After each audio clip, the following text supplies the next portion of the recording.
Hi buddies, sorry for the late uploads lately. I'm currently dealing with an illness and I've been stuck indoors for a few days. So production is taking longer than usual. I really appreciate you all sticking around and continuing to support my channel. Hopefully I'll be back out exploring again in a few days. And in the meantime, I thought I'd sit down and take you on a little journey around the world, talking about some incredible destinations that have always fascinated me. And most of you know me for exploring Mumbai and bringing you videos from different parts of the city. But traveling has always been about discovering the world for me, not just one particular city. Since I'm currently taking a few days rest and can't go out filming, I thought I would use this opportunity to talk about some incredible destinations around the world that I would love to explore. So instead of taking you somewhere physically, I'm going to take you on a journey through some of the world's most fascinating destinations. So sit back, relax, and let's travel the world together from right here at home. So let's begin with Paris. Yes, one of my most favorite cities in the world. There are cities that impress you with their monuments. Then there are cities where the atmosphere itself becomes part of the experience, and Paris belongs to the second category. And of course, the first image that comes to most people's mind when talking about Paris is the very famous, iconic Eiffel Tower. But Paris is more than one landmark. It's the grand boulevards, historic buildings, little cafes, bridges crossing the Seine, and the neighborhood where you can simply walk without having a particular destination in mind. The Louvre makes Paris a destination for art lovers, while places such as Montmartre offers a completely different atmosphere with narrow streets, artists, and views across the city. And what makes Paris particularly fascinating is the way history and everyday life exist together. You can spend the morning looking at some of the world's greatest works of art, then later find yourself sitting at a small cafe, watching ordinary Parisian life unfolds around you. And that is the kind of travel experience I enjoy the most. And now from Paris, let's travel to Rome, the eternal city of Rome. Yes, Rome is known as the eternal city. If Paris feels like a city of art and elegance, Rome feels almost like an open-air history book. Yes. And the remarkable thing about Rome is that history is not confined to museums. Ancient structures are woven into the modern city. The Colosseum immediately comes to mind, but there is so much more to discover around it. The Roman Forum, the Pantheon, beautiful piazza. Piazza means public square, not pizza, okay? And fountains, churches, narrow streets, all reveal different chapters of the city's extraordinary past. And then there is Vatican City, located within Rome, which brings another dimension to the experience through St. Peter's Basilica and the Vatican museums. But Rome is not only about ancient history, it's also about food, conversation, coffee, and simply wandering through its beautiful streets. And sometimes the best moments in Rome are not necessarily standing in front of a famous monument. They can be as simple as walking down an old street in the evening and watching the city come alive. And now let's move from ancient history to one of the world's great modern cities, New York.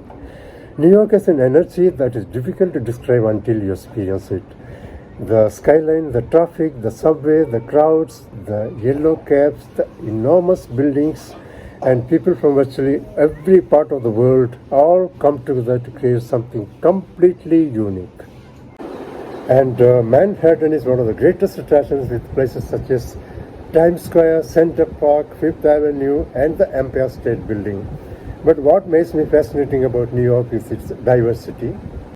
You can walk through one neighborhood and hear one language, turn another corner and find a completely different culture, cuisine, or architectural character. It's a city that seems to operate at full speed almost all the time. And perhaps that is why New York has such a strong identity. It feels less like one city and more like an entire world compressed into one place. And now let's travel somewhere where two continents meet, Istanbul. And what makes Istanbul so special is its geography and history. The city stretches across Europe and Asia and separated by the Bosphorus Strait. And that alone gives Istanbul a character unlike almost anywhere else. But its real charm comes from the layers of civilization that have shaped it over centuries. The Hagia Sophia, the Blue Mosque, the Grand Bazaar, the Topkapi Palace all tell different parts of the city's story. Then there is the Bosphorus itself, Bosphorus Strait. Watching boats move between the European and Asian sides while the city rises around the water is an experience that captures Istanbul beautifully. And I also think Istanbul is one of those destinations where food becomes an important part of the journey. From Turkish tea and coffee to street food and traditional dishes, eating is very much part of experiencing the city. Istanbul feels like a meeting point not just between two nations, but between different cultures, history and traditions. From Istanbul, let's travel much farther east to Tokyo. Tokyo is almost the opposite of the all-world atmosphere of Rome or Istanbul. It's futuristic, highly organized and incredibly energetic, but yet at the same time deeply connected to tradition. You can see enormous digital screens, modern architecture and some of the world's most advanced technology. And then walk a short distance and find a quiet shrine or a traditional neighborhood. And that is one of the things that makes Tokyo so fascinating. The city is enormous, but it has an incredible sense of order. Places such as Shibuya and Shinjuku represents the modern side of Tokyo with crowds, lights and enormous urban energy. Then there are quieter areas where you can experience gardens, temples and much slower pace of life. Tokyo also shows how tradition and technology don't necessarily have to compete with each other. They can exist side by side. And perhaps that is one of the most interesting lessons a traveler can take away from Japan. And now let's come a little closer to India and talk about Singapore. Singapore is a small island country, but it has developed into one of the world's most recognizable modern cities.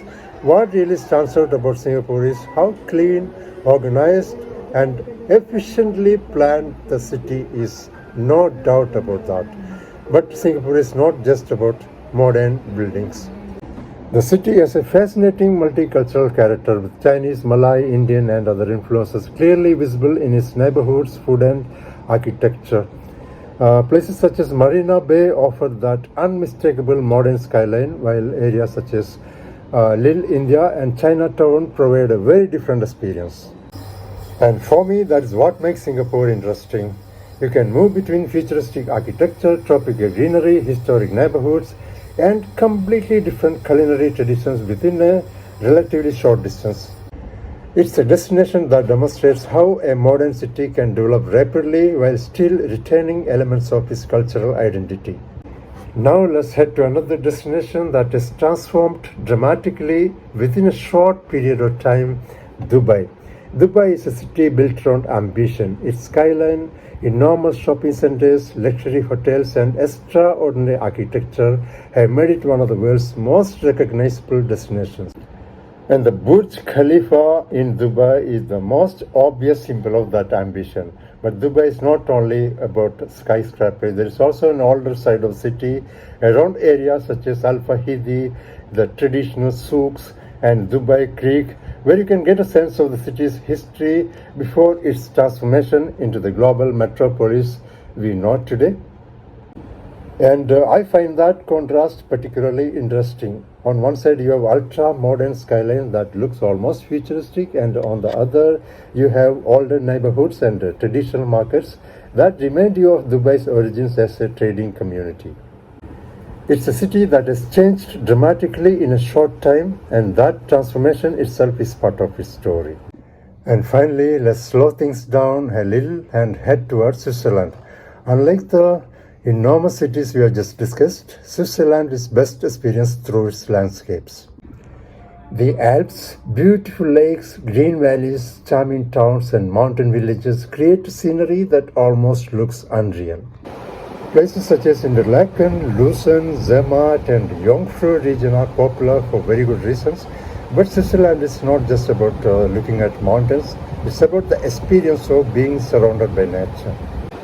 Taking a train through the mountains, walking beside a lake, exploring a small village, or simply standing somewhere quiet and looking at the landscape can be incredibly peaceful. Perhaps that's why Switzerland appeals to so many travelers. And after the noise and energy of cities like New York, Tokyo, and Dubai, Switzerland offers something completely different: space, silence, nature, and a chance to slow down. So that was my little journey around the world without actually leaving home.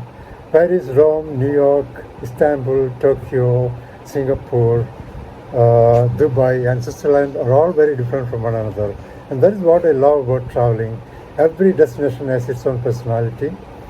Some places attract us because of their history, others because of their architecture, food, culture, landscape, or simply the way people live. And as for me, I'm going to take a few days to rest and get back to normal. And hopefully I'll be back outside with my camera very soon, exploring more of Mumbai and bringing you the kind of videos you're used to seeing on this channel. So until then, thank you for being here, thank you for watching, thank you for traveling with me even when I'm traveling from my living room. And take care, stay well, and I'll see you in the next journey.